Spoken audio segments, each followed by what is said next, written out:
Bonsoir frères et sœurs.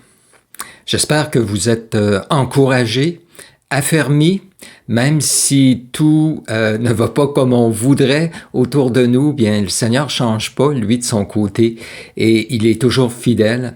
Alors j'espère que vous expérimentez sa grâce, son amour, sa fidélité dans ces moments que vous vivez. C'est ma prière pour vous.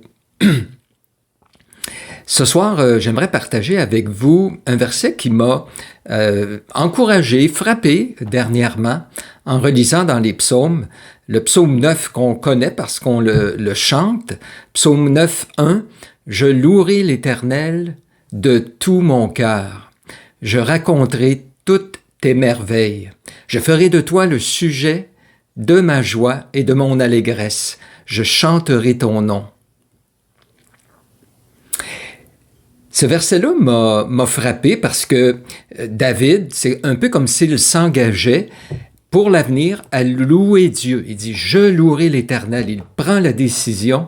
C'est quelque chose de bon. C'est quelque chose à laquelle l'enfant de Dieu est appelé. Mais ce qui m'a frappé, c'est l'expression « de tout mon cœur ». S'il y avait juste « je louerai l'Éternel », ça va, hein? C'est quelque chose qu'on est capable de faire, louer.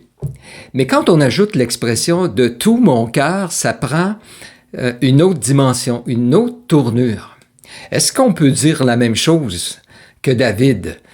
Je louerai l'Éternel ou je loue l'Éternel, mais vraiment de tout mon cœur, avec vérité, avec intensité, avec zèle. Je mets toute mon ardeur, ma personne à louer l'Éternel. En fait, le Nouveau Testament va dans la même direction, cette fois-ci sous un commandement dans Éphésiens chapitre 5, verset 19. « Entretenez-vous par des psaumes, par des hymnes, par des cantiques spirituels, chantant et célébrant de tout votre cœur les louanges du Seigneur. » Donc ici, c'est un commandement à la fin d'Éphésiens, donc il y a tout ce qui précède, qui présente ce qu'est un enfant de Dieu, les bénédictions qu'il a reçues, et maintenant, connaissant Dieu, il est appelé à le louer, mais pas de n'importe quelle façon, de tout son cœur. Cette expression-là, je ne veux pas m'attarder dans le reste de la petite méditation que je fais ce soir, je ne veux pas m'attarder nécessairement sur ce verset, mais vraiment sur l'expression de tout notre cœur. Parce que ça se retrouve à plusieurs reprises dans la Bible, autant dans l'Ancien que dans le Nouveau Testament. On est appelé à faire différentes choses de tout notre cœur envers Dieu. Je vous les énumère rapidement. On est appelé à le chercher de tout notre cœur, Deutéronome 4, verset 29. On est appelé à l'aimer de tout notre cœur. Vous connaissez sûrement le verset de Deutéronome 6, qui est répété à maintes reprises, autant dans l'Ancien que dans le Nouveau Testament. Tu aimeras le Seigneur ton Dieu de tout ton cœur, de toute ton âme, de toute ta force, de toute ta pensée. Donc, on est appelé à l'aimer, à le servir de tout notre cœur. Deutéronome 10, verset 12. À le célébrer. On a vu le louer, le célébrer, c'est un synonyme, mais à le célébrer de tout notre cœur. Psaume 138, verset 1. À lui obéir de tout notre cœur. Deutéronome 30, verset 2. À revenir à lui de tout notre cœur quand on s'est éloigné de lui. Deutéronome 30, verset 10. On est appelé à observer sa loi de tout notre cœur. Dans 2 Chroniques 34, verset 31. Dans la prière aussi, on est appelé à l'implorer de tout notre cœur. Psaume 119, verset 58. Et c'est pas moins que cela qui nous est demandé aussi au niveau de notre foi. Confie-toi en l'Éternel de tout ton cœur. Proverbe 3, verset 5. Confie-toi en l'Éternel de tout ton cœur et ne t'appuie pas sur ta sagesse. Donc, on est appelé à lui faire confiance totalement de tout notre cœur avec intensité. Et il y a non seulement des actions envers Dieu qu'on doit faire de tout notre cœur, mais aussi le prolongement du service envers Dieu, ce qui nous appelle à faire envers les autres. On est appelé aussi à le faire de tout notre cœur. Je vous donne quelques exemples. Dans Matthieu 18, on est appelé à pardonner de tout notre cœur à notre frère. Dans aussi 1 Pierre, chapitre 1, verset 22, en parlant de la relation des croyants les uns avec les autres, ça nous dit « Aimez-vous ardemment les uns les autres de tout votre cœur. » Il y a le mot ardemment qui est là. On doit aimer ardemment, mais en plus, il est dit de tout notre cœur, avec sincérité, totalité. Mettre, comme on dit en québécois, mettre le paquet.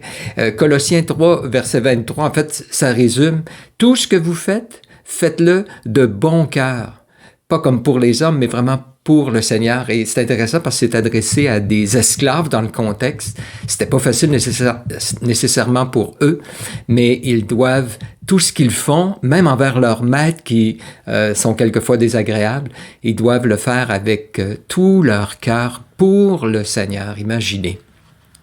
Il y a beaucoup d'autres expressions qui équivalent à de tout notre cœur quand on regarde dans l'Écriture. D'un cœur entier. Dans le livre des rois, des chroniques, on nous parle de beaucoup de rois qui ont servi Dieu avec un cœur entier. Ou des fois, c'est le contraire aussi, qu'ils ne l'ont pas servi d'un cœur entier jusqu'à la fin. C'est dit entre autres de Salomon. On doit faire les choses de bon cœur. On doit être bien disposé, la Bible nous dit, être consacré à Dieu. C'est la même réalité. Faire les choses de tout notre cœur ou lui être totalement dédié ou consacré. Faire les choses avec joie.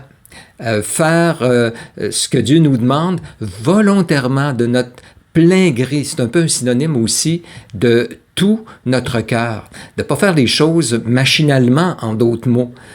C'est intéressant dans Zacharie, chapitre 7, ça nous dit que les gens ont jeûné, les Juifs qui étaient en déportation, d'abord à Babylone, ensuite en Perse, et il dit, ça fait 70 ans que vous jeûnez, puis Dieu leur pose la question, est-ce pour moi que vous jeûnez le 5e et le 7e mois de l'année? Donc, il avait comme décrété 2 jeûnes officiels dans l'année. Puis, depuis 70 ans, il faisait ça. Puis Dieu dit, « Est-ce que c'est vraiment pour moi que vous le faites? Est-ce que c'est vraiment de tout votre cœur envers moi ou c'est simplement machinalement? » Et donc, si on veut faire les choses de tout notre cœur envers Dieu, c'est pas juste de faire l'action, le mouvement, lire notre Bible, aller à l'Église, mais de tout notre cœur, c'est le faire volontiers, de façon vraiment consacrée à Dieu. Alors, je vous amène quelques vérités par rapport à cela qui, j'espère, vont vous amener matière à réflexion, puis peut-être pousser tout cela un peu plus loin. Alors, quelques vérités concernant le fait de, je vais le résumer comme ça, servir Dieu. Toutes ces actions qu'on a vues, je vais le résumer par servir Dieu, mais le servir de tout notre cœur. Première vérité, Jésus est digne qu'on le serve de tout notre cœur. J'aime tellement ce mot-là, moi. Jésus, il est digne. C'est ça qui mérite qu'on le serve de tout notre cœur. D'ailleurs, c'est lui-même qui a dit dans Matthieu 10, verset 37, « Celui qui aime son père ou sa mère plus que moi n'est pas digne de moi. Celui qui aime son fils ou sa fille plus que moi n'est pas digne de moi. » Il en est digne qu'on le serve de façon entière parce que Jésus est un personnage qui nous a aimés, donc qui mérite qu'on l'aime. Il a donné sa vie pour nous. Il mérite qu'on donne notre vie pour lui. Il en est digne. J'entendais une mère, à un moment donné, qui racontait qu'un de ses enfants, depuis qu'il était tout petit, c'était très difficile pour lui de se lever le matin. Et donc, c'était toujours un combat à chaque matin pour elle de le réveiller, de faire en sorte qu'il puisse se lever, s'habiller, déjeuner, aller à l'école, etc. C'était toujours ardu, difficile. Jusqu'au moment où il a commencé à jouer au football. Et les pratiques étaient très tôt le matin. Et pour la première fois, elle a vu son fils se lever de lui-même et se lever avec joie, se préparer, puis être réveillé complètement. Pourquoi? C'était quoi la différence? C'est qu'il aimait maintenant ce qu'il faisait. Et même s'il aimait dormir, peut-être, il avait trouvé quelque chose qui était plus attirant, plus passionnant, qui aimait davantage. Alors le sommeil prenait le bord. Alors, Jésus, quand on le connaît, quand on le découvre dans l'Écriture, quand on voit son cœur, bien, ça ne peut pas faire autrement aussi que les autres choses perdent de leur beauté, de leur éclat, deviennent fades comparativement à Jésus. Et il mérite, à cause de ce qu'il est, qu'on le serve réellement de tout notre cœur. Deuxième vérité, je veux vous rappeler que Jésus lui-même a servi de tout son cœur. Dans Jean chapitre 10, c'est le psaume du bon berger, pas le psaume, mais le psaume du bon berger, c'est le psaume 23, mais c'est le récit. Jésus se décrit comme « Je suis le bon berger ». Et il dit qu'il donne sa vie pour ses brebis. Puis il va ajouter au verset 17, « Je donne ma vie, personne ne me l'ôte, mais je la donne de moi-même. J'ai le pouvoir de la donner, j'ai le pouvoir de la reprendre. Tel est l'ordre que j'ai reçu de mon Père. » Quand Jésus s'est donné pour nous, quand Jésus est venu sur cette terre puis a servi dans la mission que le Père lui avait confiée, il a terminé en disant « Tout est accompli ». Il s'est donné en entier pour Dieu et même pour nous. Pour nous, Jésus s'est donné de tout cœur, volontairement, pour nous. Personne ne l'a forcé. Il l'a fait vraiment parce qu'il nous aimait. Il y a un texte dans Jérémie 32, verset 41, qui dit ceci. C'est Dieu qui parle à son peuple et de son peuple, puis il dit « Je prendrai plaisir à leur faire du bien de tout mon cœur et de toute mon âme. » Il emploie même une expression qui habituellement, c'est pour nous. Nous, on doit l'aimer de tout notre cœur puis de toute notre âme. Mais Dieu dit, je vais prendre plaisir à leur faire du bien de tout mon être. Lui, il met aussi toute sa passion et son amour. Il est entier, Dieu, dans ce qu'il fait pour nous. Imaginez que vous êtes sur la table d'opération et le médecin qui vous opère pendant l'opération décide tout à coup de prendre une pause, décide de peut-être répondre au téléphone, d'aller voir son Facebook ou arrête de vous opérer parce que c'est son émission préférée qui est à la télévision puis il veut pas la manquer. Si vous appreniez ça, si vous sortez vivant là, de l'opération, vous seriez pas content. Vous vous diriez, voyons, c'est quelque chose d'important, c'est quelque chose qui mérite, qui donne tout ce qu'il a, c'est une vie humaine qui est sur la table. C'est inacceptable de faire des choses comme ça.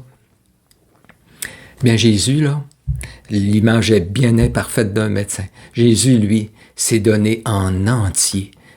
Il a donné tout pour nous. Il a tout abandonné pour venir sur cette terre. Il a été abandonné du Père pour nous. Alors, si lui, il a servi de façon entière, il mérite aussi que nous le servions de tout notre cœur.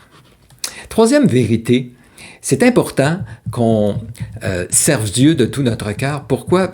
Parce que l'Éternel regarde au cœur, simplement. Vous savez quel verset je vais citer, c'est dans 1 Samuel, chapitre 16, verset 7. Dieu dit ceci à Samuel, qui était impressionné de Saül, et Dieu dit, l'Éternel ne considère pas ce que l'homme considère. L'homme regarde ce qui frappe les yeux, mais l'Éternel, lui, regarde au cœur. Quand tu es en train de servir Dieu, les hommes autour de nous peuvent rendre des verdicts sur nous, nous trouver médiocres ou super spirituels. C'est pas ça tellement qui est important. C'est ce que Dieu, lui, pense de nous. Puis l'Éternel, Dieu, lui, regarde au cœur. Et ce qu'il veut voir, c'est quelqu'un qui est en train de le servir de tout son cœur. C'est ça qu'il veut voir, d'abord et avant tout, dans le service. Vous savez qu'il nous est, écoutez bien, tout à fait possible d'être en train de faire des actions religieuses tout en ayant un cœur indifférent, tout en ayant un cœur orgueilleux. Il nous est possible de faire des actions religieuses extérieurement tout en ayant même de la haine contre des personnes. C'est l'apôtre Paul qui dit qu'il y avait des gens, il dit ça dans Philippiens, qui prêchaient Christ avec des mauvais motifs pour lui susciter des tribulations parce qu'ils l'enviaient, parce qu'ils le haïssaient. Imaginez, en train de prêcher Christ avec des mauvais motifs à l'intérieur. Il nous est possible, vous savez, de faire des actions religieuses, même dans l'incrédulité. Exemple, si on fait des actions parce qu'on espère gagner la faveur de Dieu, dans notre cœur, c'est ça la motivation. Ça déplaît à Dieu parce que Jésus a tout accompli pour qu'on soit totalement, entièrement accepté de Dieu. Alors, puisque Dieu, lui, regarde au cœur, nous devons vraiment prendre garde à ce que nos cœurs soient purs, vrais et entièrement dédiés à lui, à sa cause, que ce soit l'amour de Christ qui nous presse, l'amour de Dieu avant tout. Quatrième vérité, bien, ce qui n'est pas fait de tout cœur n'est pas acceptable auprès de Dieu. Tout ce qui n'est pas fait avec un cœur entier, de tout notre cœur, n'est pas acceptable de la part de Dieu. Dans 2 Corinthiens 9, verset 7, alors que Paul est en train de préparer une offrande, il prépare les croyants pour qu'ils le fassent justement d'un bon cœur, puis il leur dit ceci, que chacun donne comme il l'a résolu en son cœur, sans tristesse ni contrainte, car Dieu aime celui qui donne avec joie. Il dit, quand vous donnez, c'est pas tout de donner. Hey, allez surtout pas donner avec tristesse, contrainte parce que vous vous sentez obligé de le faire, parce que les autres autour regardent ou que la personne qui va compter les reçus à la fin de l'année va voir que ce que vous allez donner, donnez jamais par contrainte, ni tristesse, parce que là, vous donnez puis vous pensez à tout ce que vous auriez pu vous procurer avec cet argent-là. Non, mais faites-le d'un cœur joyeux, entier, parce que l'Éternel regarde au cœur. Et il aime, il accueille celui qui donne avec joie. Il y a un texte qui est frappant aussi dans le Nouveau Testament. Jésus parlait des pharisiens, des gens de l'époque, les religieux. Puis il dit, « Ce peuple m'honore des lèvres, mais son cœur est éloigné de moi. » Puis il continue cette citation en disant, « C'est en vain qu'ils me servent, qu'ils enseignent en enseignant en fait des préceptes d'hommes, des commandements d'hommes. Parce qu'ils sont en train de me, soi-disant, de m'honorer juste avec leurs lèvres, mais Dieu, lui, qui regarde au cœur, il dit, son cœur est éloigné de moi. » Puis ce qu'ils font, c'est en vain. En vain, ça veut dire, ça donne rien.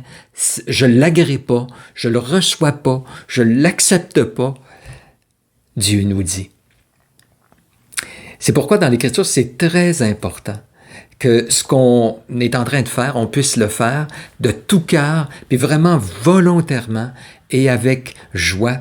Paul demande à Philémon d'accueillir Onésime, puis il dit, « J'ai pas voulu te l'imposer pour pas que ton bienfait soit quelque chose de forcé. » Et un verset qui m'a toujours, c'est certain, frappé, c'est quand il dit, Pierre dit aux anciens des exhortations, puis il dit, « Paissez le troupeau de Dieu qui est sous votre garde, non par contrainte, mais volontairement, pour Dieu. » Pour Dieu. Alors, si on ne fait pas les choses de tout cœur, c'est en vain, l'Écriture nous dit. D'où l'importance de se rappeler de ce précepte là, que je vous parle ce soir, de vraiment servir Dieu de tout notre cœur. Cinquième vérité par rapport à cela, justement, garde ton cœur plus que toute autre chose. C'est tiré du Proverbe 4. J'ai pas pris la citation, mais je crois que c'est Proverbe 4 de mémoire. Garde ton cœur, plus que toute autre chose, car de lui viennent les sources de la vie. Le christianisme, on le sait, c'est avant tout une question de cœur, d'intention, de disposition, de motif. Et on doit servir Dieu, Dieu que je sers en mon cœur, l'apôtre Paul dit, en ayant un cœur qui est rempli de bonnes dispositions, de joie, de foi, d'adoration, d'amour pour le Seigneur. Comment on le sait? Comment on sait si on est en train de faire les choses vraiment de tout cœur pour le Seigneur? Bien, c'est par les tests que Dieu nous envoie. Je relisais Deutéronome cette semaine au chapitre 8, puis le Seigneur dit qu'il a permis qu'Israël passe par cet affreux désert où ils ont été privés de nourriture, d'eau, il y avait les serpents qui étaient là, etc. Puis il dit, j'ai permis cela afin de voir la disposition de ton cœur. Pour voir la disposition de ton cœur, à savoir si vraiment tu le faisais pour Dieu ou pas.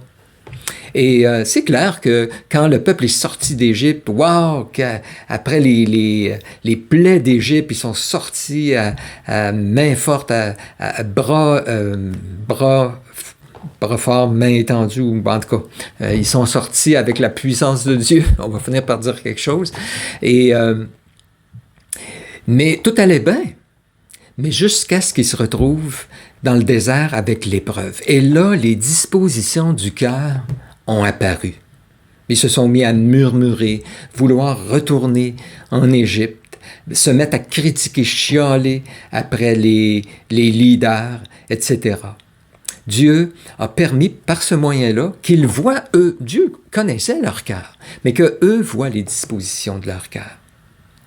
Et donc, si on veut garder notre cœur, bien l'Éternel le Seigneur va permettre des épreuves, des tests, où tout à coup on va voir que, on est en train de servir l'Église, mais est-ce qu'on le fait vraiment pour le Seigneur quand on ne reçoit pas la reconnaissance qu'on croit qu'il nous est due? On a envie d'arrêter, ou on a envie de critiquer, ou de mépriser les personnes qui devraient nous honorer?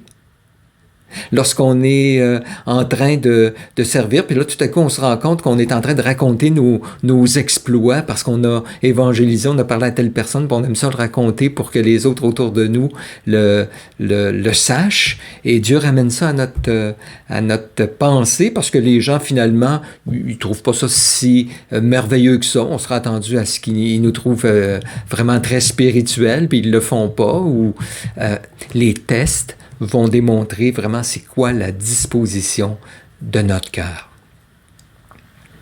C'est pourquoi on doit, dans l'épreuve, quand on trouve les choses difficiles, dire « Sonde-moi, ô Dieu, connais mon cœur, éprouve-moi, connais mes pensées.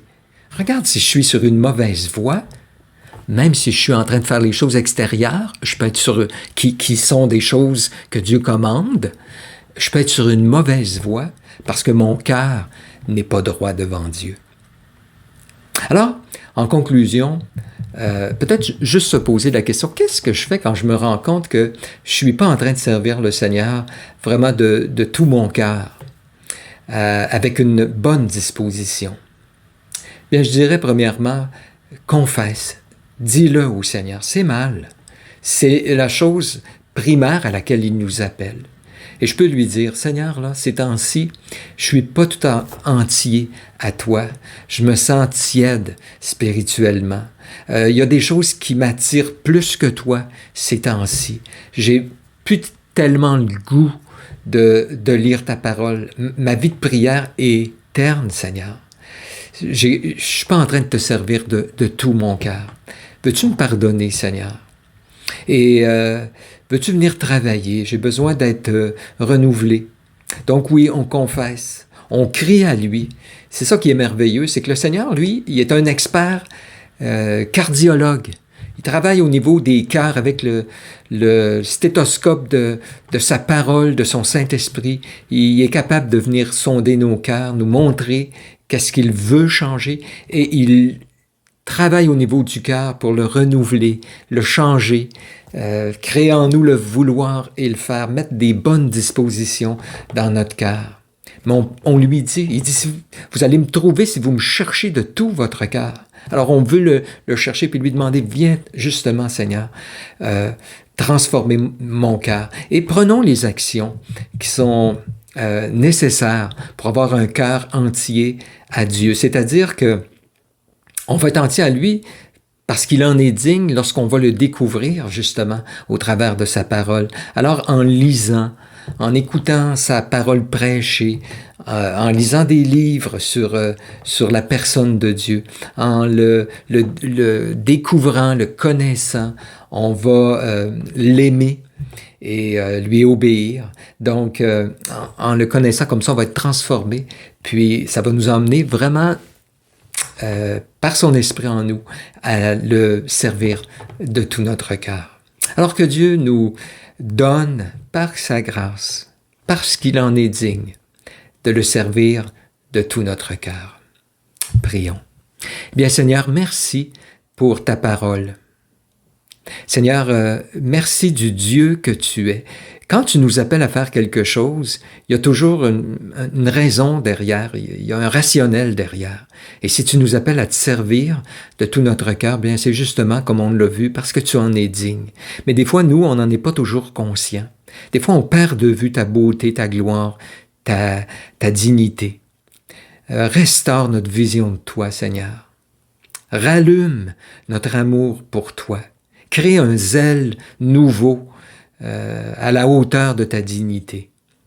Et donc, viens travailler dans notre cœur, puis donne-nous de prendre les moyens nécessaires pour pouvoir aussi te permettre de travailler dans nos vies au travers de ta parole, au travers des frères et sœurs. Alors, bénis tes enfants, Seigneur, et sois glorifié par notre consécration. Au nom de Jésus. Amen.